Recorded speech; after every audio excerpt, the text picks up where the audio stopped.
দুইটা গ্রেপ্তার সম্পর্কে কিছু কথা আছে।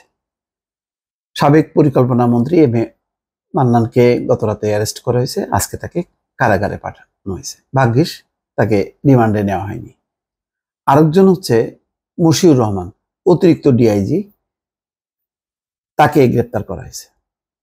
মশিউর রহমানের ব্যাপারে আমি কিছু বলবো না, কারণ পুলিশের ঊর্ধ্বতন পর্যায়ে যারা এবং গুরুত্বপূর্ণ পদে যারা শেখ হাসিনার সময়, এদের পেছনে অনেক রকম কাহিনী আছে। কাহিনী ছাড়া তারা ভালো পদে আসতে পারে না, ভালো পোস্টিং পায় না।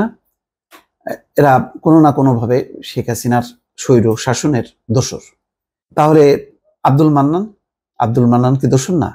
এক অর্থে দোসর, আর এক অর্থে দোসর না। আপনাকে স্পেস দিতে হবে রাজনীতিতে। আমি জানি যে এই অন্তর্বর্তী সরকারের কেউ কেউ মনে করেন যে আওয়ামী লীগের যারা ভালো তারা রাজনীতিতে আসুক, সমস্যা নেই, কারণ একটা পথ তাদেরও তো একটা, মানে আওয়ামী লীগ তো একটা দীর্ঘদিন রাজনীতির একটা ফসল, সেই ফসলটা নষ্ট করছে, একদম তছনছ করছে শেখ হাসিনা। আওয়ামী লীগ একদম ঝাড়ে বংশ শেষ করে ফেলছে। কিন্তু তার একটা মতবাদ আছে, তার একটা সমর্থক আছে, গোষ্ঠী আছে, তো তাদের কেউ কেউ সামনে আসতে হবে। এখন আপনি সবাইকে যদি একই অর্থে, যেহেতু কেন শেখ হাসিনার মন্ত্রী ছিল সেই হিসেবে যদি অ্যারেস্ট করেন, খুব বড় ধরনের দুর্নীতিবাজ পরিকল্পনা মন্ত্রী এম এ মান্নান আমার কাছে মনে হয় না।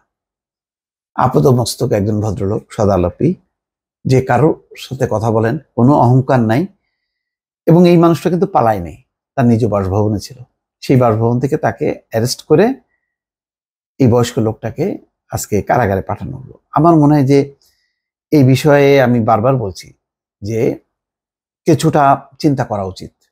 Priority category A B C D এভাবে করে অভিযান করা উচিত। আর আওয়ামী লীগের ভেতর যারা ভালো তাদের জন্য একটা স্পেস তৈরি করা উচিত। এবং অন্তর্বর্তী সরকারই ভালো বিশ্লেষণ করতে পারবে যে আওয়ামী লীগের মধ্যে আসলে রিয়েল কারা। অর্থাৎ আওয়ামী লীগের রাজনীতি পছন্দ না হোক, কিন্তু আওয়ামী লীগের মধ্যে কেউ কেউ তো ভালো মানুষ আছে। এখন সোহেল তাজকেও কি ধরবেন? একসময় সে স্বরাষ্ট্র প্রতিমন্ত্রী ছিল, সেই জন্য নিশ্চয়ই না। তাহলে তাহলে কাউকে কাউকে স্পেস দেবেন, তো তার মধ্যে কি এম এ মান্নান থাকতে পারে না? আমি বলছি, আমি খুব ভিতরে যাচ্ছি না, আমি মানে একটা ভবিষ্যতের স্থিতিশীল রাজনৈতিক ব্যবস্থার পক্ষে আমি কথা বলছি। তো সেটা বিবেচনার জন্য আমি পেশ করলাম।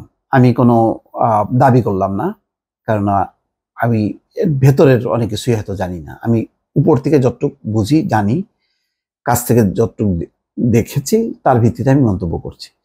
যেমন আমি মশিউর রহমানের ব্যাপারে কিছু বলবো না। সে ঢাকা মহানগর গোয়েন্দা পুলিশ তাকে গ্রেপ্তার করছে। সে চট্টগ্রাম রেঞ্জের অতিরিক্ত ডিআইজি ছিল। তাকে তার বিরুদ্ধে অভিযোগগুলো কি সেটাও এখানে উল্লেখ করা হয়নি। তবে এগুলির ব্যাপারে অবশ্যই তদন্ত করা উচিত। শেখ হাসিনা পুরো পুলিশকে তার নিজস্ব বাহিনীতে রূপান্তর করছিল, এবং এই বাহিনীর যারা ঊর্ধ্বতন কর্মকর্তা তারা প্রচুর দুর্নীতি লোপাট করছে। আজকে তাদের কারণে পুরো পুলিশ বাহিনী ভেঙে পড়ছে, পুরো পুলিশ বদনামের শিকার হয়েছে। আমি তো মাঝে মাঝে ভাবছিলাম যে এই পুলিশের নামটাই কি চেঞ্জ করলে ভালো হয় কিনা। তো এদের কারণেই, এদের কাণ্ডকীর্তির কারণে। তো যাই হোক, আমি দুইটা গ্রেপ্তার সম্পর্কে দুইটা দৃষ্টিভঙ্গি উপস্থাপন করলাম। আমাদের কাজ তো কোনো সিদ্ধান্ত দেয়া না, আমরা আমাদের অবজারভেশন গুলো দিলাম। যদি সরকারের কেউ তাদের কানের মধ্যে ঢোকে বা কখনো তাদের নজরে আসে, তাহলে হয়তো বিবেচনা যদি তারা করে, তাতেই আমরা খুশি।